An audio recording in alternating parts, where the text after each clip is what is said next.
म्हणून आता आम्ही त्यांच्या पायाशी जावायला वेळ आलेली का, तर आज इकडे तो इकडे त्याचा का तिकडे पक्षाचं 20 कोणतरी मोठा पक्षाचा हे बोलतो म्हणून आपण ओबीसी समाजाला चुकवतो. हे पहिलं सर्व बाजूला तहसीलदारांना निवेदन दिले. त्यांचं म्हणणं आहे की पहिल्या टप्प्यावरती ही जी जनगणना आहे ती घरांची आणि वस्तूंची जनगणना आहे, पुढच्या टप्प्यावरती येईल. ठीक आहे, तरीही आम्ही आंदोलनं करीत राहू, कारण तुम्ही जे सांगताय त्यावर विश्वास ठेवावा अशी सत्य.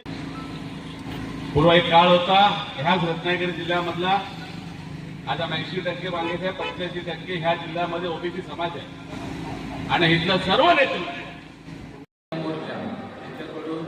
25 मेला पहिलं निवेदन आपल्याकडे आलेलं आहे. तहसील कार्यालयाला निवेदन प्राप्त झाल्यानंतर माननीय जिल्हाधिकारी कार्यालयाकडे सुपूर्द केलेलं आहे.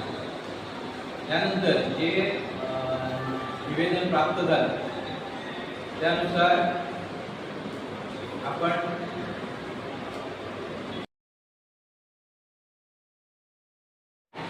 दोन्ही विचारात घेऊन पहिल्या टप्प्यात जातीनिहाय जनगणना होत नसल्याबाबत आक्षेप घेतला. त्या अनुषंगाने संदर्भ क्रमांक 2 म्हणजे केंद्रीय मंत्रिमंडळ बैठक निर्णय 12 डिसेंबर 2025 मुद्दा क्रमांक 8 यामध्ये हे नमूद केले आहे.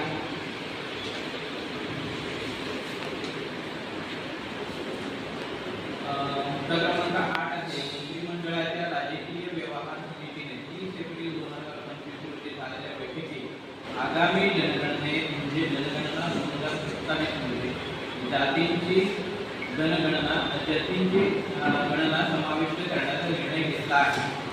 आपल्या देशातील प्रचंड सामाजिक आणि लोकसंख्याशास्त्रीय विविधता आणि संबंधित आव्हाने लक्षात घेऊन जनगणना 2027 मध्ये दुसऱ्या टप्प्यात म्हणजे लोकसंख्या गणनेमध्ये जातींचा डेटा इलेक्ट्रॉनिक पद्धतीने घेतला जाईल असं नमूद केलेलं आहे.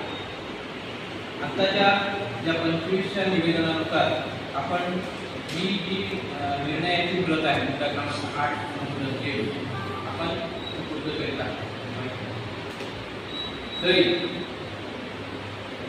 जातीनिहाय जनगणनेची मागणी जनगणना 2027च्या दुसऱ्या टप्प्यामध्ये होणार असून ही वस्तुस्थिती विचारात घेऊन आपण जनगणना पहिला टप्पा मर्यादित जनगणनेला विरोध न करता पूर्ण सहकार्य